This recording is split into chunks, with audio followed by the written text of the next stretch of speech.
This is Kari Kampakis, and you're listening to the Girl Mom Podcast.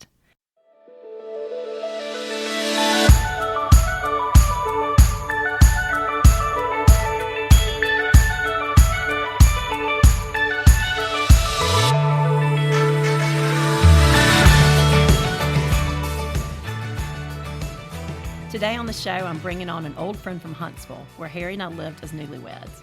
His name is Mark Russell, and currently, he's the Executive Director of the Huntsville Sports Commission. Mark served on the Huntsville City Council for 16 years and as president for 10 years, and he has an impressive resume and a long list of achievements as a community leader. For years, Mark has refereed high school football games, and one game in particular will always stand out in his mind because it changed his life. In 2017, as he officiated McCallie versus Madison Academy, Mark went into cardiac arrest there on the field.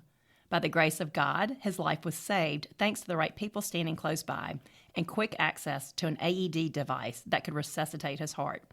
In front of thousands of people, God performed a miracle and saved Mark's life. And today, Mark is passionate in sharing his story of what it means to live ready and also advocating for CPR training as well as AED devices in public places. Our last day on earth is something that nobody likes to think about, but all of us need to think about. And I'm so grateful for all the wisdom that Mark is going to share and his 5 main takeaways from his near-death experience. If you enjoy this podcast, please leave a review wherever you listen and share this episode with friends. Thanks for tuning in and enjoy the show. Mark, thank you so much for coming on the Girl Mom Podcast. I told you when you came in that you're the second male to be on the show. My last one was Will Hudson, and he's 23 years old. So anyway. So I'm the oldest? That's right. You're the oldest. You're our generation. So welcome, and thank you for your willingness to come on the Girl Mom Podcast. Glad to be here. A big fan of yours, and appreciate what all you do. Well, thank you. I appreciate what you do, too. And as I was sitting there reading the intro I'd written, I just got chills just thinking about that. And I'm so glad you're sharing this story because I would imagine it's hard to go back to that place. It makes me think of a friend who, her husband, she was on the other side of this. Her husband had an event like this a couple of years ago, and just a 2-week, just period. They didn't know what was going to happen.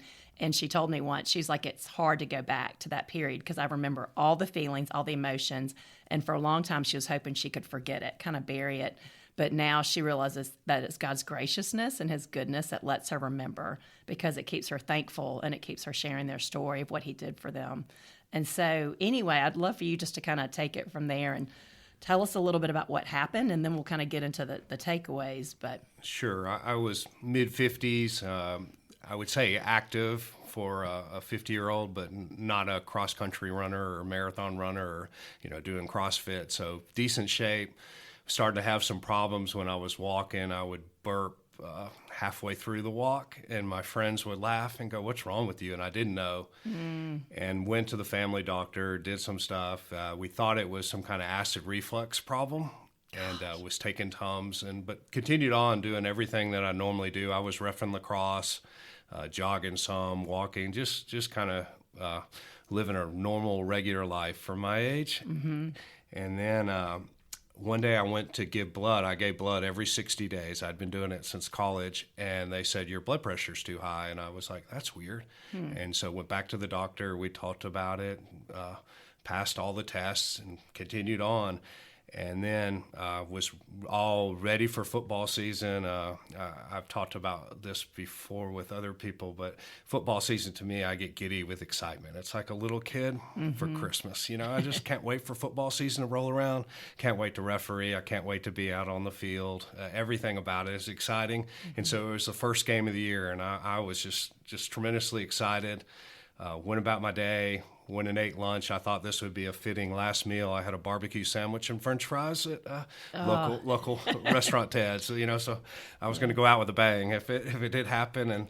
And that afternoon, I walked 6 flights of steps in the parking garage, and they said people shouldn't be able to do that. They were in my kind of condition. Yeah. Wow. And went to the game. There was all kinds of freaky things at the game. It was obviously very hot. That day was August, and it was at a private Christian school, so they could pray before the game, and you just don't go to many football games where they actually pray. And I got chills when you said that. Wow. Well, they pray. The gentleman that led the prayer, he prayed for the referees, but he was talking over the microphone, and there was a lot of reverb, and he talked, and I could tell that he was kind of lost in his prayer, and he prayed for us twice.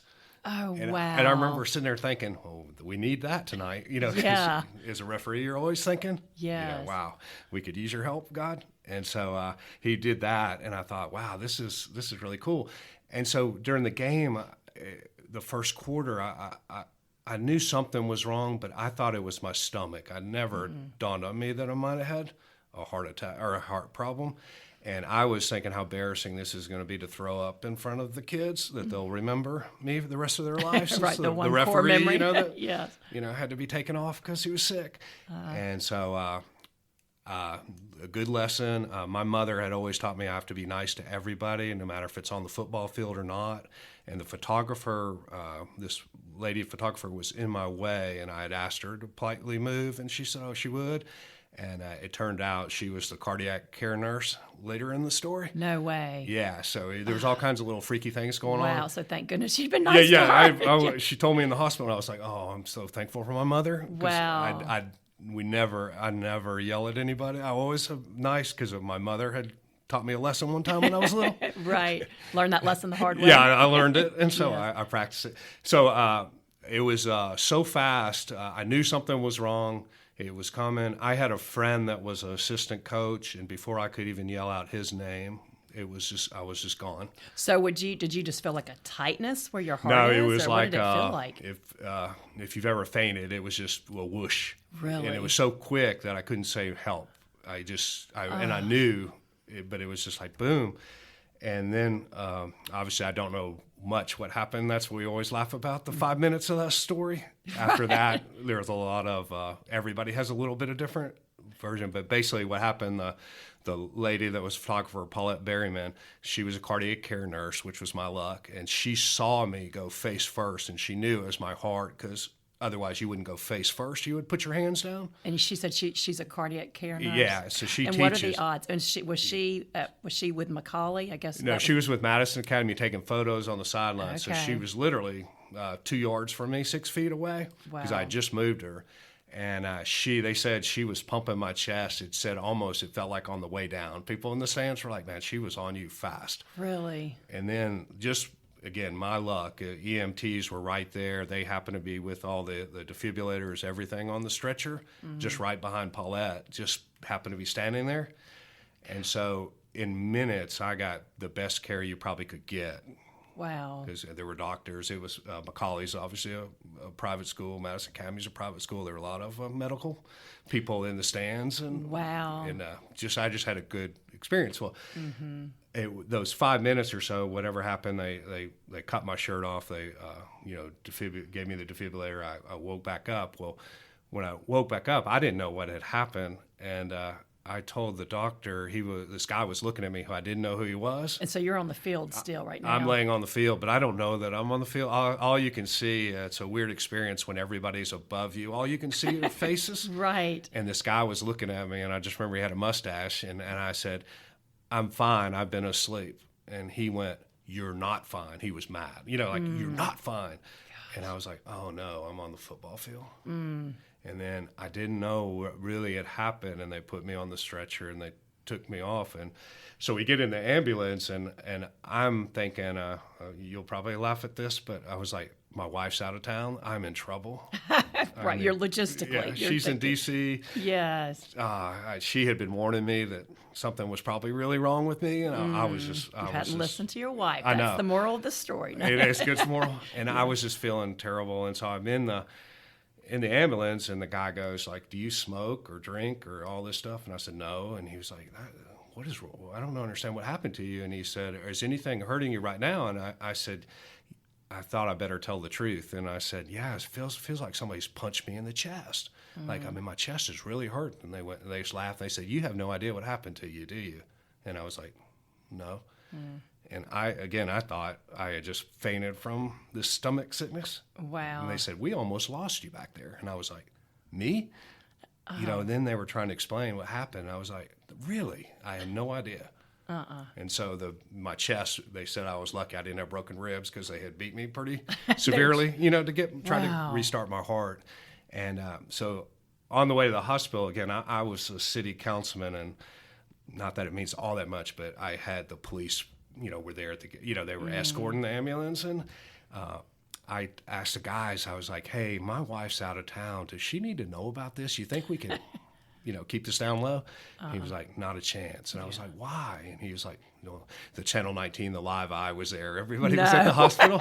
And I was like, man, I am in so much trouble. I couldn't think straight. Right. Because I was thinking, my poor wife. Right. How are they going to find out? So I got to the hospital and went through a lot of funny things in the hospital. When you're by yourself, it's very difficult to represent yourself in the hospital. And that's just something all citizens need to know. Without your family there, it's extremely hard. Right. And when you're a referee, you don't have your wallet on you, you don't have your driver's license, you don't have your insurance card.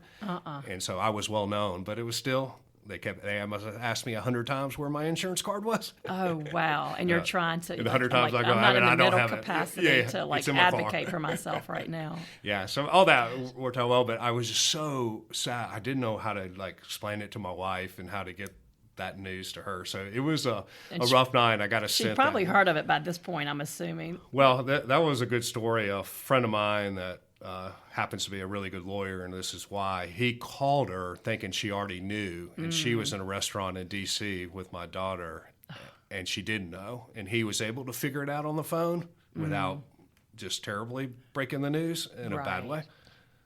I mean, he broke it in a nice way of, I think it's going to be okay, but...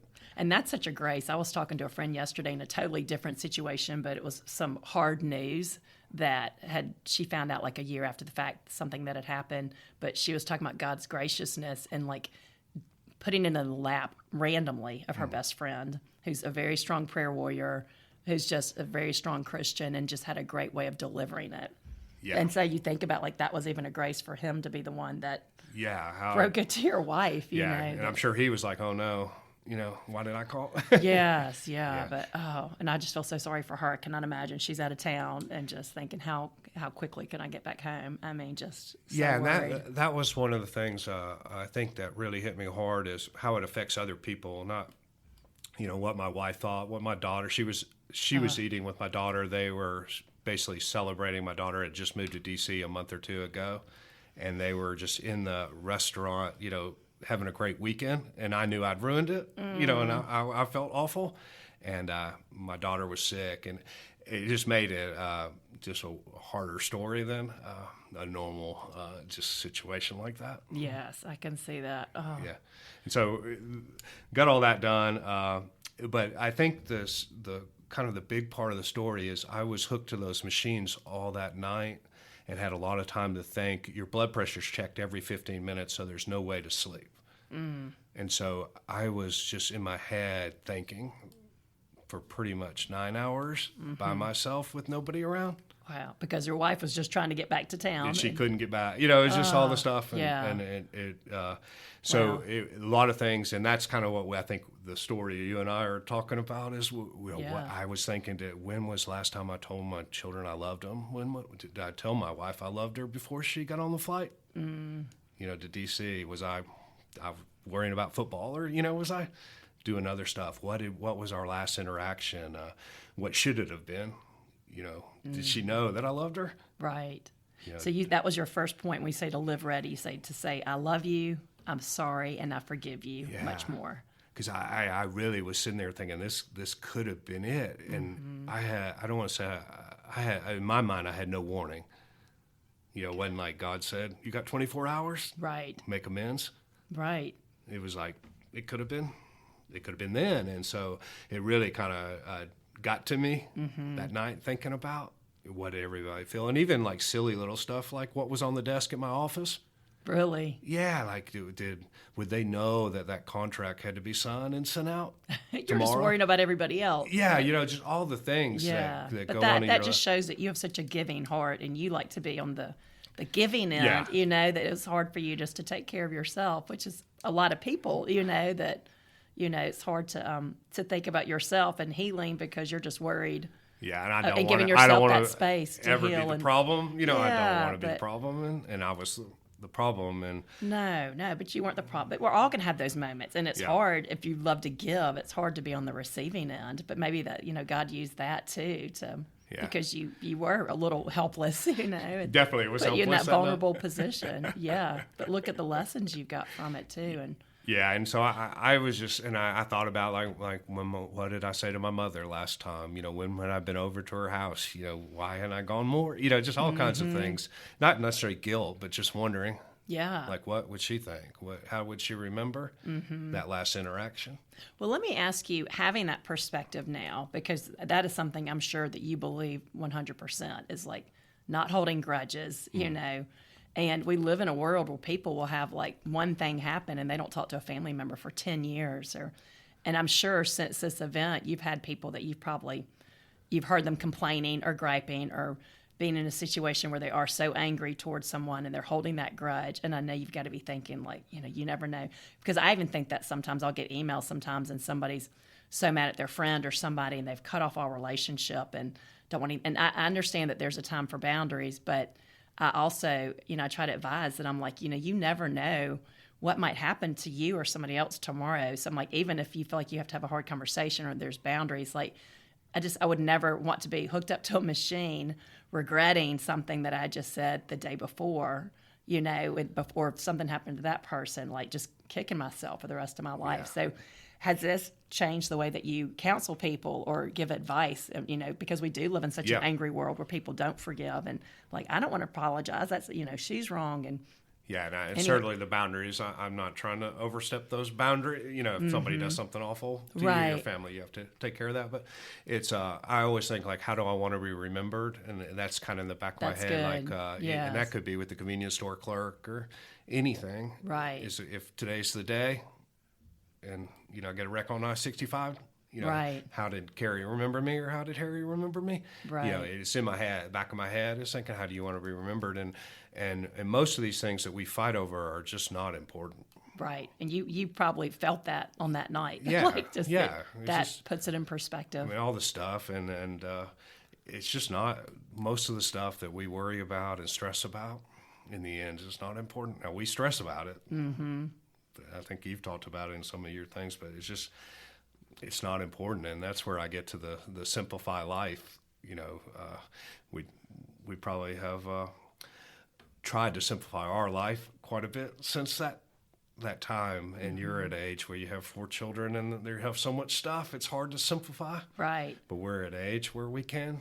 Yes. Simplify life, and so really working hard on doing things like that. I was so fearful I was going to be a huge problem to my family and my work colleagues. I hate that. That just makes me sad for you that's what you were sitting there thinking. I understand, because I'd probably be the same way. I think you would be. I would be, but doesn't it make you sad that we live in a world that, that we feel like a burden? I remember my mom even feeling like that, just being sick the last 4 years of her life.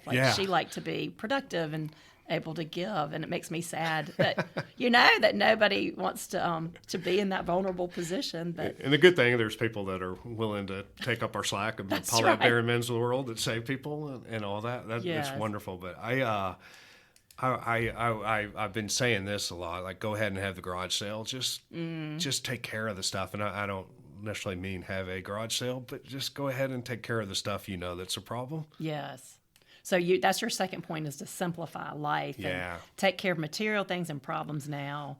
So I guess expand on that a little bit by simplify life. Do you mean, obviously mean it like simplify, like not so much stuff, but also the personal baggage that we carry? Yeah, I think get rid of, I don't want to say make a list of all the people you've done wrong and all, but simplify it where, get it down where you're good with almost everybody as well as you can make it. Right. And I think, and that will make you feel good. It's nice to get that off your chest, I think. Yes. And I do think, and if you let God work in your heart, that can happen. Yeah. And even, Harry has a friend that I thought this was interesting that he was talking about, that there was a guy from college, and he's like, this guy got them in a lot of trouble, just in the same fraternity, and he was just a little bit wilder, and he just had a bad taste in his mouth about this guy because he was always getting them in trouble and just kind of off the rails a little bit. But even like 10, 20 years later, when he'd think of this person or he'd see him out, he just would have this, just that same feeling, Yeah. And then as he grew in his faith and he realized that he needed to work through it, that it had kind of gotten worse over time and God was calling him to just work through it. And anyway, just God really just changed his heart and changed his perspective and made him realize that he needed to apologize to this guy. And it was like 30 years after the fact. And who knows if this guy even knew that he held such a resentment toward him or such a distaste for him. But anyway, and I do think this is something that comes with age and maturity, that they saw each other in recent years and he apologized to him. Like, I think I was a jerk to you in the past. And anyway, they both cried and hugged, had this brotherly moment. But I thought that was such a good story about even if it's never too late. When I talk to teenage girls, I'm like, it's never too late to go apologize to somebody or to make something right, especially you get to be our age. And sometimes you don't realize, like, man, what I did that 20 years ago, that was kind of mean or that was rude. And I really should apologize for that. And it's never too late to do that and to teach our kids that same lesson too. Yeah, and ask God for forgiveness. Yes, Hey, I did it, and I wish I hadn't have, and wish I'd do about it. Yeah, and then simplify life, and I like that too. I mean, I do feel like, I don't know if you think this, but I do feel like when you first get married and then you're in that whole phase of building your family and having kids, it's all about accumulation. I feel like our 30s, Harry and I had 4 kids from 30 to 37, and it's like 30, it was just accumulation. Yeah. Like, we need a bigger house, we need more furniture, we need more. It's like more. And then, I don't know, there's something about from 40 to 50, it's like my brain is so cluttered, I can't even think straight. This is, too much to keep up with. Let me just I just want to get rid of all this stuff. And it is about simplifying and just really kind of clearing your head and clearing your house and clearing your space so you can just like really think and be present and, I don't know, just connect with others, connect with God. I think there's a tie there to simplifying and living with less and being happy with less. Yeah, I think there is, and I think it's a good thing to do. Then I was thinking that night that, well, what would my family do with all this, my junk, and my stuff and the stuff that like maybe I procrastinated on, not signed something or, not taking care of something I should have. It'll be so much harder for them to take care of it than it would have been if I'd done it. Like, how would they know what's valuable or what should be thrown away? Right. Why didn't I throw it away? Or why didn't I do whatever? Yeah. And so that was going through my head. I just, I'm, my mother just keeps everything. Mm-hmm. And so I look at that and think, okay, I don't want to do that to my children. And we understand each other, and I know why she keeps everything, and she knows what I'm going to do with it. We have a great understanding. You it's just not can't a problem. do it now, but I can't do it now, and it would kill her. But it was just, but I don't want to.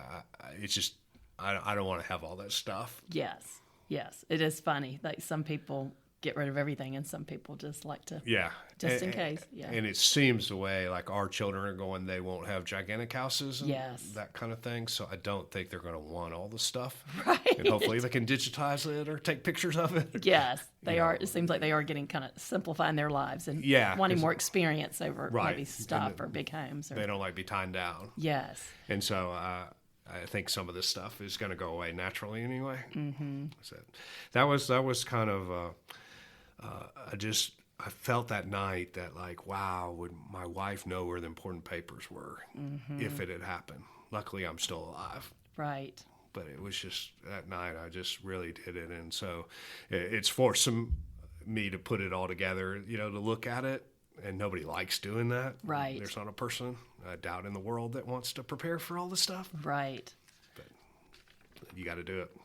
So that leads us to our third point. So the first point is say, I love you, I'm sorry, and I forgive you more. The second point is to simplify life in all the ways that we just talked about. And then that leads to the third point, which is you said to keep a binder, which this is huge, with all the important papers, wills, obituary information, funeral plots, birth certificates, all those important documents. Yeah. It reminds me of a friend that I have that her stepfather, his real name is Richard, and he goes by Dick.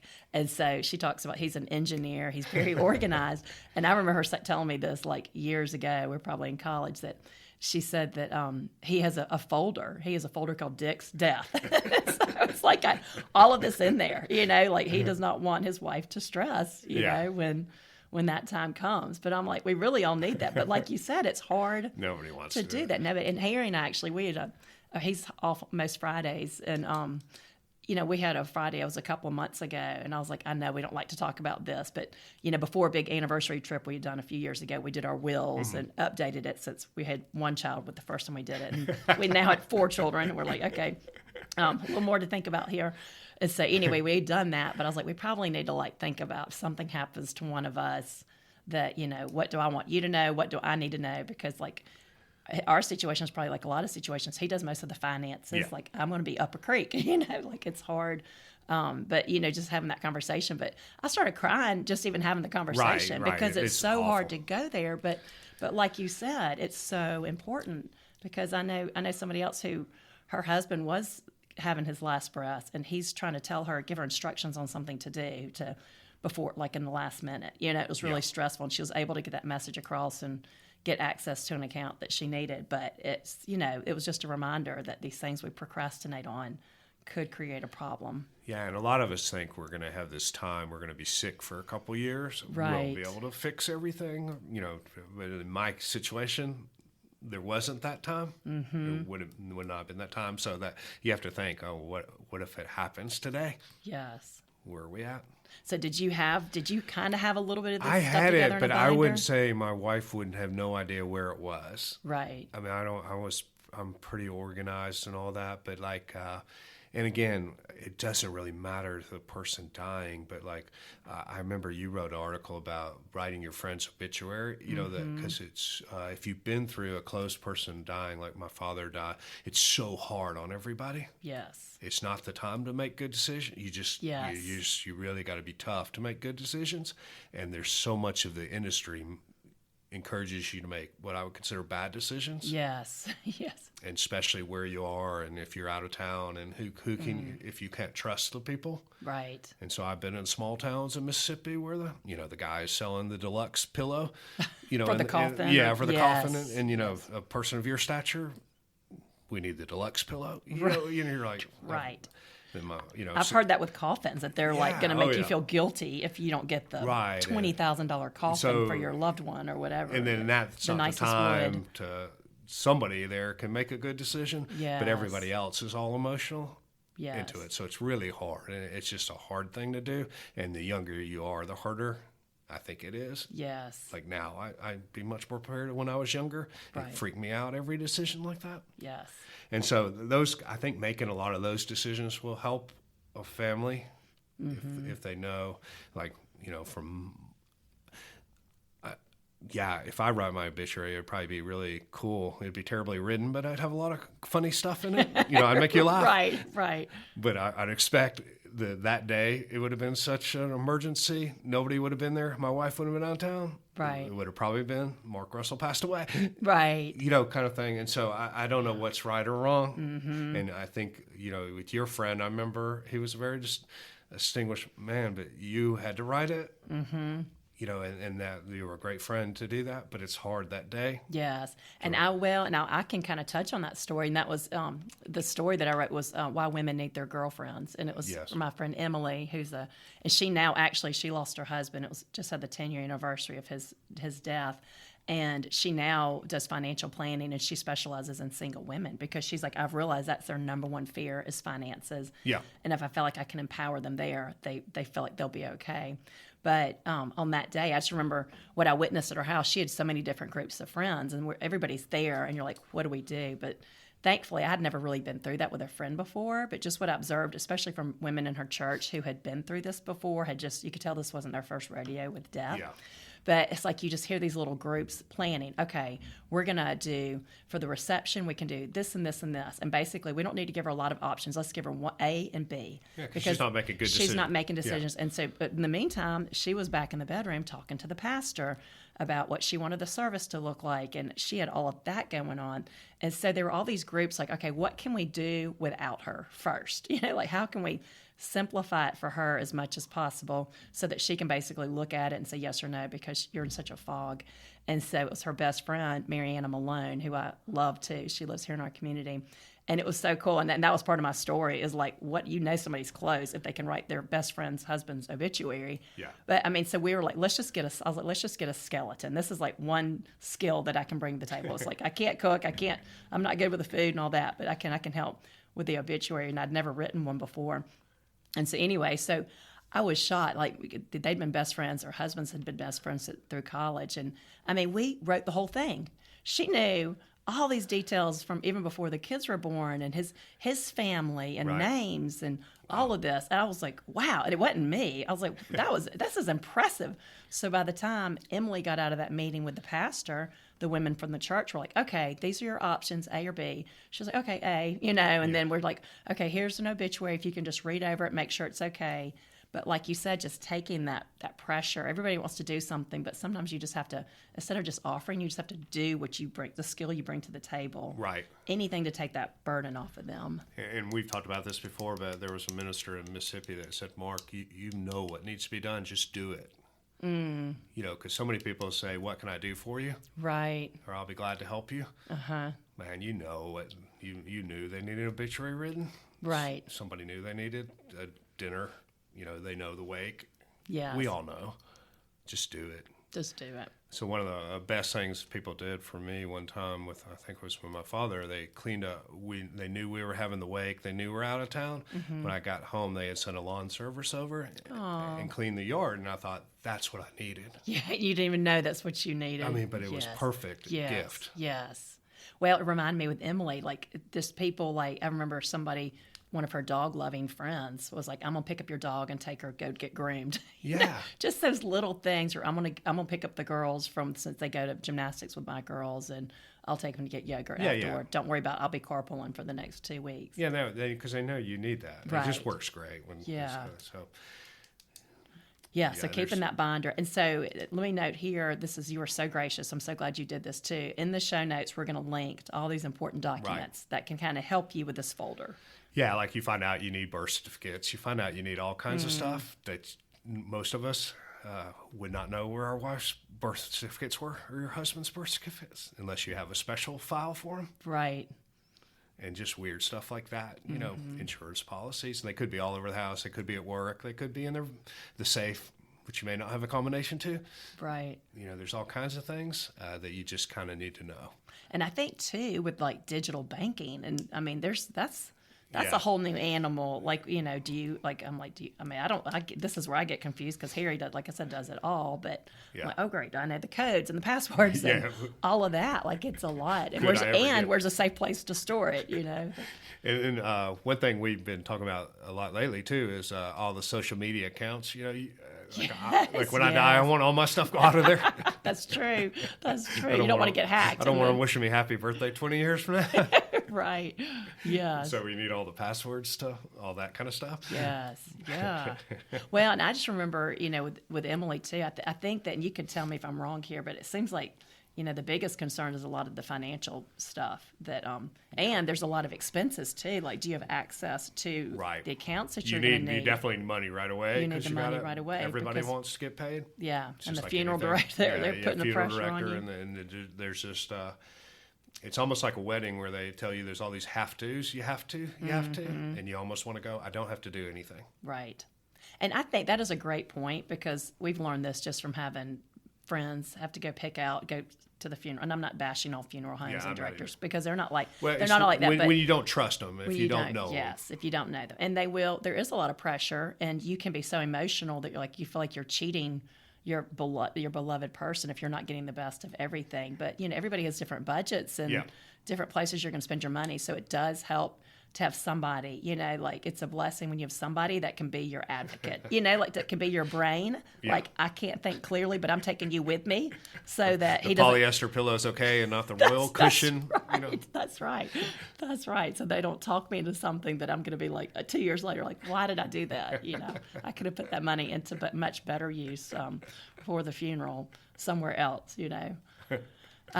Okay, so that's a great thing. Yeah, so we've linked to those documents. The fourth point and this is something you kind of touched on earlier. You said to realize that you're going to be missed and your family is going to grieve. Yeah. You said you shared a story about your daughter at Yeah, the restaurant when she heard. This story really hit me hard. I was talking to my daughter that was in the restaurant with my wife, and it was sometime after it, and she could tell something was wrong when my friend called her, and then whatever heard, and she had to get up and excuse herself and go to the restroom, and she physically got sick. Aww. And it just dawned on me like how I had been kind of joking around about that night and all that, but everybody has different perceptions of that night, and I saw how much it just freaked her out. Yeah. And I felt so sorry for her. And then my wife also is like that. You know, like if we were laughing about it now, she might not be laughing. Right. You can laugh about it. But I laugh about it, yes. and I tell stories, and I speak about it, and, you know, we joke about it.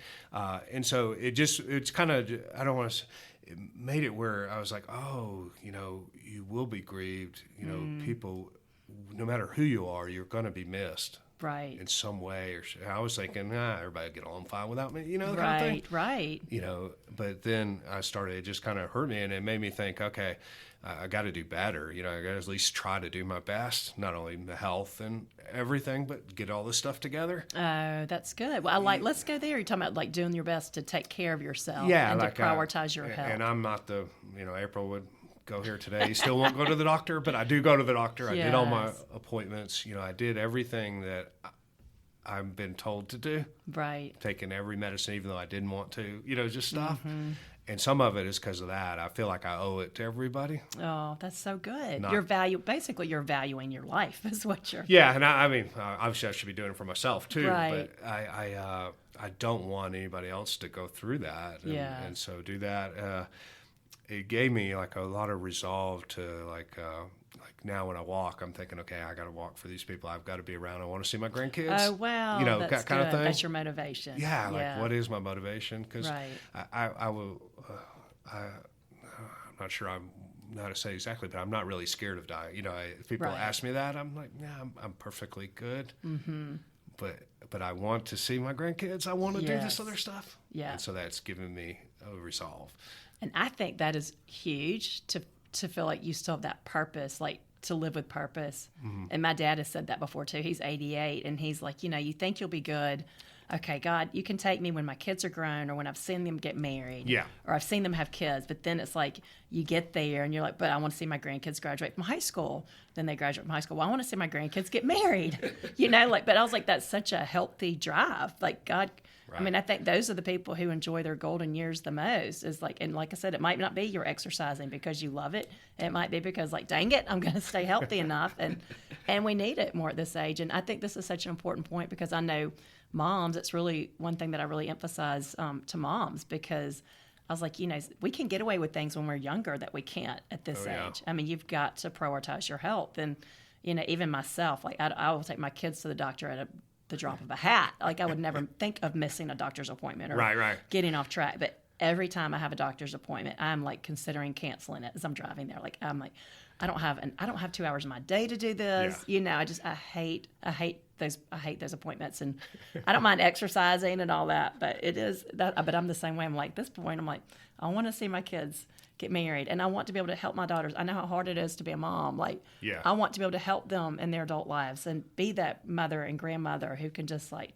take the kids or just tell them to go on a fun weekend with their husband, and you know, and I'll take care of everything at home with the kids. Like that's good motivation, though. I think, and that's sometimes what's making us prioritize our health when we wouldn't otherwise do it. Yeah, and so this 2017, both my daughters were not married, and since then they've both been married, and you know what a great days those were, and how much fun it was, and you know how much I enjoyed that, and what a special memory that is for me. I would have really hated to have missed it. Yeah. Did you think about it on the days they got married? Did it cross your mind? Like, did you remember that day? I think about every now and then. I think, well, I wonder what would be like if if I had the night before, which part of the story, I had been at the track by myself running. April was out of town. Oh, wow. And I was very disgusted with myself that I didn't run a lap, which is, not for me. You didn't know what was going on yeah, inside and you. I was thinking, but I could have pushed myself into, been out there at night by myself. Yes. And so I think, well, how did it happen the night that happened to be? Everybody was there, and so there is. That was in the back of my head. What if it happened? Yes. 24 hours earlier. Yes. Or That's what if true. it happened when nobody was home? And did you say that, is this the heart attack that's called the Widowmaker? It's where your main artery is pretty much all blocked, and you just push it to the end, and then your heart goes out of rhythm. And I didn't understand all of it, but you basically have to be, shot back in your heart into rhythm to go. So when you were in the hospital, after you were wired up to all those machines, did you have to have surgery then too? I had a stent put in that night. Okay. And that was all. There was tons of funny things, but like I said, it was on the news. I was a public figure, I guess. Yeah. And so coming in the hospital, they were live. A bunch of my neighbors were in there. It was like live coverage. Yeah, in the live hospital. coverage. That's why I was trying to think. I was saying, let's keep this on the down low. And it was it was not working the way. And some of I live real close to the hospital in downtown Huntsville, and some of my neighbors were in there, and they had all had a cocktail. They were, there was a lot of discussion about the best for my health, and I was trying to get them out of there. And we had a big group of just people that were involved in the story from the referees. It had gotten out in the football community that one of the referees had gone down. Oh, wow. And so referees were coming from everywhere to Huntsville Hospital to see if they could help and what happened. Wow. Well, nobody, they were all betting on who it was, and they were picking all the biggest, fattest guys. And nobody had me. And it ended up being me, and they were all just shocked that it was me. So they were all out in the lobby, and they wanted to see me. And this is like a movie. It was. Yeah. And another favorite part of the story is I was in the ER, and a police officer came up to me and said, "Hey, I'm your security detail." And I said, I knew this was going to be a problem. Whenever you're in politics, if you look like you're special, the public hates it. Yes, priority treatment or something. Yeah, yes. And I was like, sir, I don't need it. I don't need a security detail. And the reason they do it is the media, to try to keep the media away from you, your family. And there's some reasons, but and so he said, well, the chief has ordered me to do it, so you really can't. Kind of like I can't tell him. And I was like, oh, okay. And so he was guarding my door, at night. And one of my friends came in, and if you've ever seen The Godfather. I was about to say, it reminds me of The Godfather. He came in and said, what are you, The Godfather? That's so and I was funny. like, I know. Is he going to try to roll you out like the sun? I That's said, like I my guarantee I'm getting hate mail right now about that. It's Yeah. good now. And so the mayor finally came, and he said, hey, why is that cop outside? And I said, can you get him to go? He said, oh, yeah, I can do it. That's funny. And so he asked him nicely to leave. And the guy actually enjoyed being my security detail because he knew he wasn't going to have any problems that night. He was just sitting out there watching TV with me. Easy night for him. And so that we always say, what are you, The Godfather? Because if you know the movie, that's like one of my favorite scenes in the movie. It's so good. Okay, so I had surgery that night, and they put a stent in. It's a pretty simple operation, and I woke up. The next morning, I was still up, and a bunch of my doctor friends came in, and they were like, "You look really good." And one of them goes, "You had been kind of gray," and I was like, "That would have been good information, last week." Right. He said, "It looks like your blood's flowing. Do you feel good?" And I said, "Yeah." He goes, "Are you eating breakfast?" And I said, "Yeah." Is that okay? Because they brought it to me. And he goes, "Yeah, usually people aren't hungry, though, in your situation." And so I think it made me better, like immediately, a lot better. Right. And so they were all sitting around talking about it. But the advice they gave me was they were like, so tell me what your symptoms were. And I was telling them. And they were saying if you're a male at my age and it hurts in your chest, it's your heart, no matter what you think it is. Oh, wow. I was telling them the acid reflux story, and they were all laughing, going, "Mark, it's your heart." And I was like, now I know. Right. But at the time, I was burping, and I thought that was something to do with my stomach. And so if a male or female is having that, what's your advice? Who should they go see? Well, they said go immediately, get to a cardiologist. I had been going to my family doctor, which is, it just was getting physicals and all that, they said if you're hurting in your chest, Yes. just go to your cardiologist. All they can do is tell you it's not it. I mean, that's great. Yes. But he said, they were all saying, I guarantee you, they would have told you, you got a problem, and fixed it. So how long do you think it had been going on before something happened? I think years, Really? But I didn't think that was happening. And Yes. There's some key words I think you have to say. You're out of breath and you can't run. And I would probably never say those, but I didn't experience that. Mm-hmm. And because I was coming in, officiating and doing lacrosse and doing all this stuff, the doctors in their head never thought, they would be like, he wouldn't be able to do that. Right. But everybody's body's different. Yeah. And I think that's a great point too, is to remember to know yourself and know what's normal and to pay attention to those red flags and to value yourself. Because it sounds to me like you're just like, I don't want to be a burden to anybody. I don't have time for this, like we all do. And I think too, at our age, it's so easy to be like, well, I'm older. Of course I can't run like I could when I was 20. Yeah, I'm not willing to accept that. Yeah, but sometimes we can kind of blame it on age, but really there might be another issue going on. Yeah, and I will say, my wife April was all over this. She yeah. So tell me a little bit about April. What had she seen that you didn't really respond to before? Well, like when I burped, I said, she just looked at me and said, something's wrong with you. You need to go get it fixed. And I was like, babe, I'm fine. There's nothing wrong with me, kind of thing. And she just had this look of, not, I don't want to say disgust, but it was a look of a stern, motherly look. Yes, You're messing up. And she kept telling me, but she didn't know what was wrong either. She just knew something was wrong, and that she didn't believe that I was working hard enough to find out, which I wasn't. Right. And so do you now? Has it changed the way you prioritize your health? I mean, I go to all the doctors. I didn't miss a single appointment. I did everything everybody's told me to do. I hate taking medicine, never took medicine, but I've taken every pill they've given me, and I've done it. That's good. Every day like I'm supposed to. And my so blood you pressure, still do it now? Yeah. Wow. Blood pressure, cholesterol, everything's good. Good. I get tested all the time, but I'm not the first one to go to the doctor. I just, like if I'm sick, I just assume. Yes. Grind it out. Yes. And so I'm still working through that a little bit. Yeah, it's hard. It's hard because we're all busy and and who likes going to the doctor? I don't like going, and I don't like being a problem. I know. But I think, going back just to just from the faith perspective, and I think this is a good lesson for anybody listening, is just like what we talked about, valuing your life, and that we're all here for a purpose, that God has, and obviously He knows our days. They are, they are ordained before we're even born, but just valuing our life enough and knowing that, we don't want to be a problem, but, that's what we're here. And sometimes even when I learned this with my mom, because I'm so much like her, I would feel the same way, that sometimes she just felt like, she hate feeling like a burden, even though she wasn't, but just because she couldn't be as productive as she once was. But I'm like, when I look back, even man, sometimes I just think, God, because sometimes she's like, well, I don't know why God was keeping me for so long, because she couldn't walk for 4 years. It was a hard journey, but mentally she was there. Yeah. And I was like, and I was so thankful. But I'm like, I grew so much in those last 4 years. For the first year or two, I really just wanted her to bounce back and be productive and be my mom again, which is so selfish. But really, it's like everybody around you has their own journey too. And I'm like, but now, when I see somebody in a wheelchair, I'm so much more compassionate.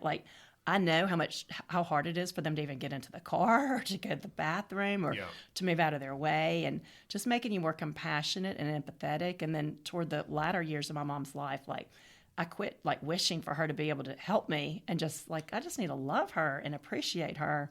So it's even if you are the one that's in that vulnerable position, you're doing a favor to the people around you. Those are the people that teach us to be more empathetic and compassionate and kind, because at some point we're all going to be there. Yeah, definitely. And we don't want to be in that position I wish I had not been such a jerk to everybody when I was on the productive end of it. How do you want to be remembered? Exactly. How do you want to be remembered? And so, looking at it is a gift to let people help you and help take care of you, that the blessing really does work both ways, and God is working in it all. Even if as He's healing you, He could be healing something inside the person that's taking care of you too. That's a good message right So there. just remember that when you're feeling that way, if ever again.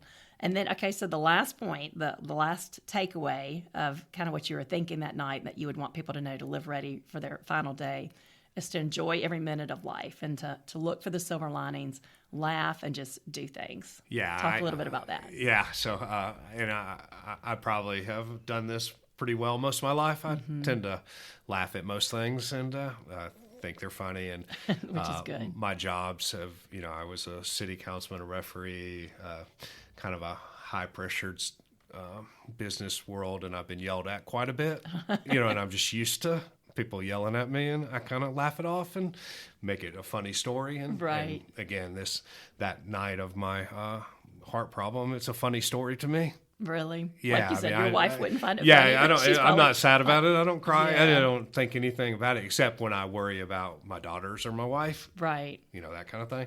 And so I say enjoy every minute of life. It's just like this morning I went to the bookstore and I had a great time. I was looking from one of my friend's books, and I just had so much fun when I found it, and just different stuff. And I thought, well, that was fun.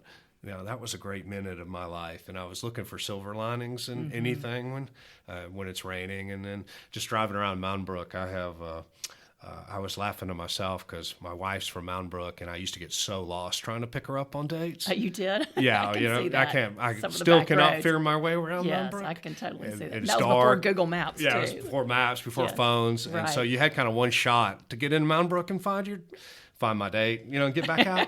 Right. And it often didn't work, and I'd end up at, back on the outskirts of Mountain Brook somewhere, payphone trying to figure it out. And I was just laughing to myself, like, I wonder if I could find her house. Her old house, and just things like that. And when you said, "Hey, can you be here like in 10 minutes?" I was thinking, "Yeah, but I'll probably get lost." I was thinking, "Yeah, isn't that funny?" Because every place in Mountain Brook looks the same. I know. Well, when we used to live near the high school when we first moved here, and I had Ella, and I kept a map in my car because I am terrible with directions, and I had this fear of like having my baby and needing to get home for something, and I couldn't find my way home. It sounds so silly, but we lived in the area where the one street would turn into another street. Oh yeah. I just couldn't figure it out. Like it was not registering with my brains. I kept a map in my car in case I got lost for those moments. And they say, totally just go to the village. And I'm like, I don't know which village. I don't know there. The village. Yeah. Well, but it sounds like you're just an optimistic person by nature. So it sounds like you were probably like that before this happened. Yeah. But would you say you're even more so that way definitely. Now I just think, hey, might as well laugh today. What happens? Yeah. Tomorrow you can't laugh? Yeah. I mean, and I think about that too because sometimes, the last episode I just did was on anxiety, and I've struggled with anxiety my whole life, but sometimes when I'm feeling it get the best of me, and I'm like, okay, if this was my last day, even if there's a reason to worry right now, is that really how I would want to spend my last day? Like, even if there's something to worry about, no, I don't want to spend my last day just worrying and not enjoying anything. But don't you think there's always something to worry about? Yes, totally. And so always. Even if your life is good, there's somebody that you're hurting for, If you're connected with other people, like there's always a sadness in your life. Yeah. And I think maybe that goes back to the point. I do think this is a skill you really have to develop as you get older, is to let joy and pain coexist, and like to be able to find joy in a day, even if everything's not perfect or if something is really sad in your life. But looking, like you said, for those silver linings. Yeah.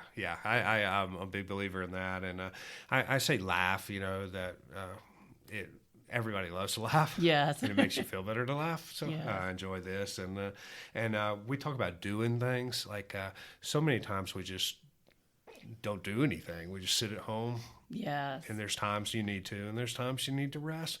But I choose, like if somebody says you want to go, I usually say yes. That's so good. And again, like last night, I was in town for the basketball tournament. That was like, hey, I wanted to go watch those kids play.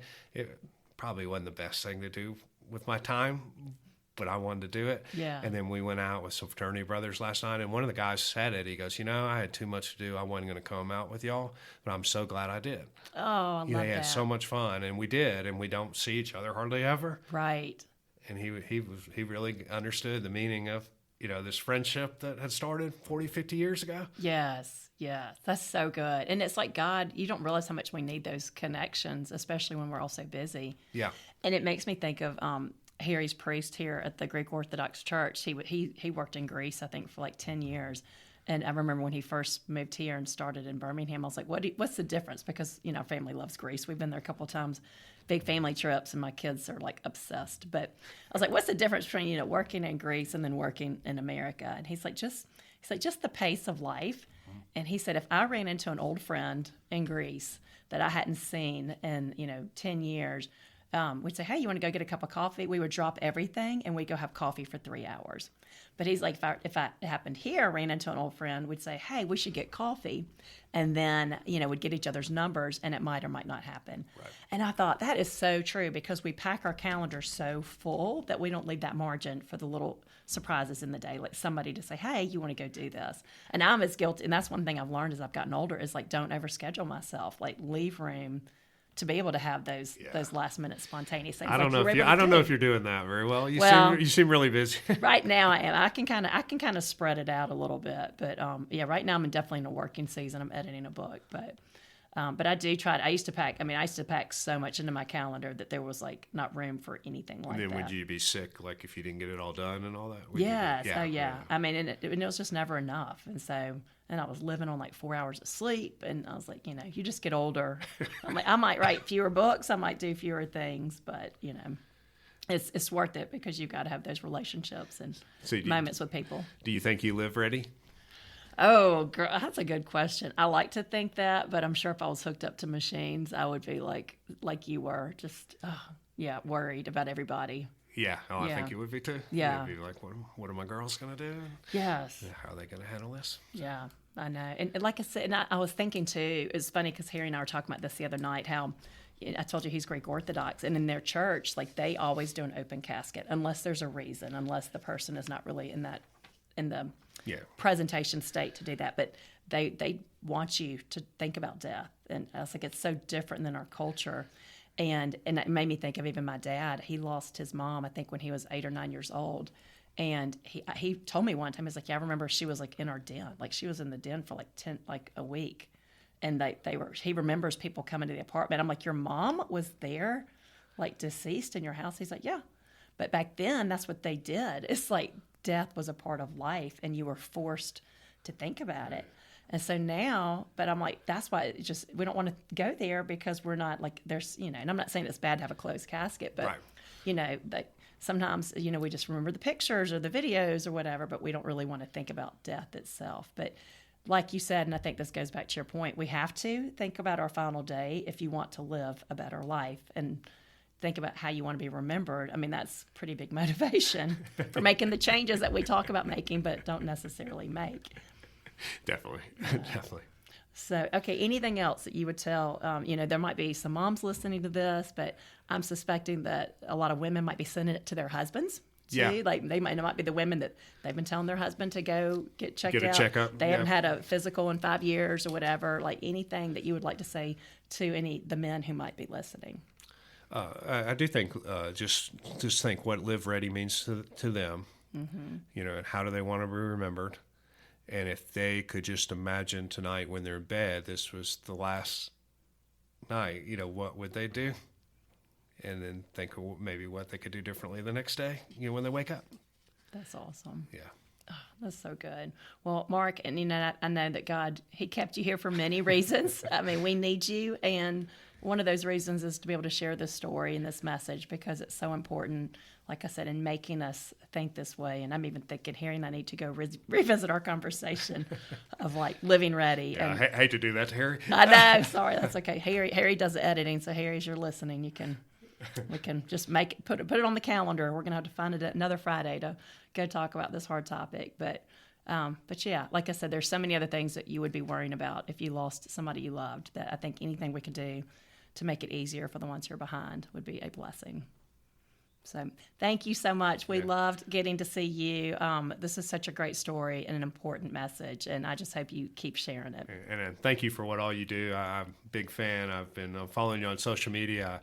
I'd gone to a social media class, and they said the best thing you do for your friends is to like their social media. Aww. And you were just getting started. It was probably 10 years ago. Yes. And I bet I've been your biggest fan. Thank you. And I think of that, and then I wish I watched my wife do a lot of the things that you advise and recommend to do, but our girls were older than your girls, and I wish we could flip that. I wish now I could read your stuff and then help our children. So you're a great sweet. Job. Well, thank you. I tell moms all the time, half of it's like I write about things that I wish I had done differently, and I do think that's a gift we can give to that next generation. Is like, sometimes we just learn these lessons the hard way as parents or people, and I would definitely go redo a lot of things differently. But I think we can can, go give it back and help the people behind us. It gives a little purpose to it. Yeah.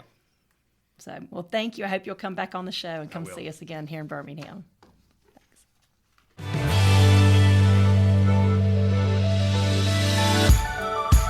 Friends, thank you for tuning in today. I am so grateful to have you here. And if you enjoyed this show, please subscribe wherever you listen and leave a ratings or review so that other people can find these messages too. For links to my books, my social media, and my new community on Substack, check out the show links. Thanks again for your support, and have a great day.